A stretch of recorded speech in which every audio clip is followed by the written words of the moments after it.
If Nightwing represents Batman's optimism and hope, then Red Hood represents Batman's vengeance and ruthlessness.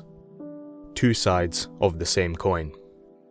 The Red Hood is a complicated character, and his masculinity reflects that. For the uninitiated, the Red Hood is the alter ego of Jason Todd, who is the second character to use the Robin mantle. Jason was known for being the hot-tempered Robin, constantly arguing with Batman during their missions and being incredibly violent against criminals. And in a mission gone wrong, Jason was killed by the Joker, leaving Batman without a sidekick and full of remorse. However, in classic comic book fashion, he was eventually brought back to life with the help of the Lazarus Pit. This new, reborn Jason Todd had a bloodlust for criminals. He took on the name Red Hood and began killing criminals in the name of justice. After resurrecting, Jason had a lot of resentment towards Batman. And honestly, I don't blame him for it. Imagine being replaced by another Robin soon after you die, and the madman who killed you is still running around killing others. Nightwing and Red Hood were both trained by Batman, but their circumstances led them to become very different men, and that's what I'll be talking about in this video.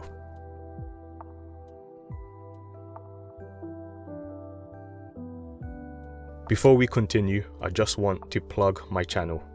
My name is Imran and I make videos about masculinity in media. Subscribe, like and comment on the video if you want more videos like this. I also have a Patreon if you want to directly support me. Thank you. As the teenage Robin, Jason Todd was rebellious, angsty, and incredibly arrogant. He's even constantly talking back to Batman when being told off for his reckless behavior. And as the Red Hood, Jason still has this rebellious attitude. He still has this arrogance in believing that he is always right. He not only questions the effectiveness of Batman's crime-fighting methods, but actively rejects them. He does what Batman refuses to do: kill criminals. In the Under the Red Hood storyline, Jason gives Batman an ultimatum to either kill him or the Joker. If you won't kill this psychotic piece of filth, I will! If you want to stop me, you're gonna have to kill me! And what does Batman do? He just walks away, refusing to play this childish game. What an absolute Chad.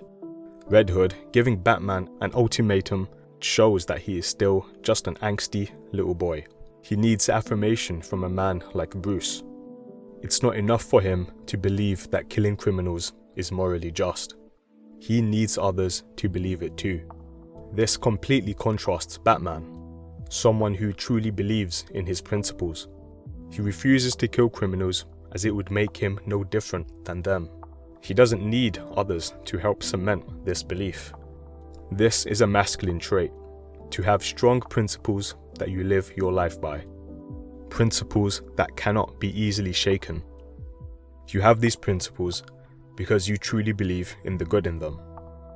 Jason even calls himself the Red Hood, as it was the Joker's old mantle, as a means to taunt Batman. His criminal killing spree stems from the need to get revenge on his old mentor. How childish. To be fair to Jason, he did literally get murdered and came back to life from a supernatural healing pit. So his mind and his morals are pretty shaky given the circumstances. When Batman first met Jason as a kid, he took him in as he sensed a darkness in the young boy. He guided and trained him as he became the second Robin. However, after Jason was reincarnated, he had no Batman to guide him. Instead, he was guided by revenge and bitterness. These are feelings that Batman himself can heavily relate to.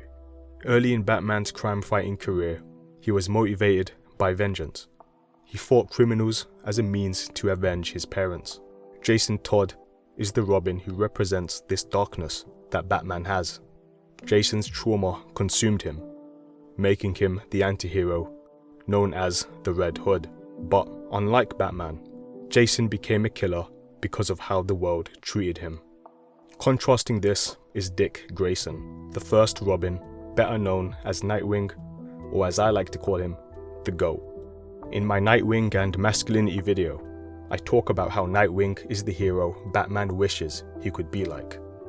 The death of Dick's parents was a tragedy, but he did not let it define him. He did not let his circumstances make him into a bitter person. Instead, he transcended his trauma and became a true symbol of hope. Nightwing is the Robin who did not let his tragedy define him, whereas Red Hood is the Robin who did. I believe it's important to mention that during Jason's transition into a criminal-killing anti-hero, Batman was not there for his guidance, whereas Batman was heavily present throughout Nightwing's life. A father figure in a boy's life is incredibly important. I talk more about this in my video called Batman and Fatherhood. If Nightwing is the ideal Batman, then Red Hood is the Batman who failed, the hero who crossed the line. Don't worry, I'm not going to be completely shitting on Jason this whole video. In fact, there have been many incarnations and stories of Jason as the Red Hood rekindling his relationship with Batman and the rest of the Bat family. Jason eventually forgives Bruce for everything, for his death, for his feelings of betrayal, even though it really wasn't Bruce's fault in my opinion. In the Gotham Knights game, Jason is reformed. He allies himself with the members of the Bat family and is shown to have a healthy relationship with Bruce again, despite their previous bad blood. And in many incarnations, he has shown his willingness to change his ways. For example, he eventually gives up his use of guns when fighting criminals, which was incredibly significant as Batman specifically despises them. At the end of the Arkham Knight game, Jason actually saves Batman from Scarecrow, despite being the main antagonist for the majority of the game. These inklings of change and hope show us that Jason isn't a villain. He is just a boy who was treated harshly by the world, a product of his environment. And without proper guidance, he can go down a dark path. The stories where Jason overcomes, or at least tries to overcome, his darkness are the most wholesome stories. Yes, it's cool to see Batman's former sidekick literally gun down criminals, but he was trained by the best. He's better than this. In my opinion, it's a lot cooler to see a man overcome his trauma, forgiving his mentor for his inadequacies, and striving to be a better man.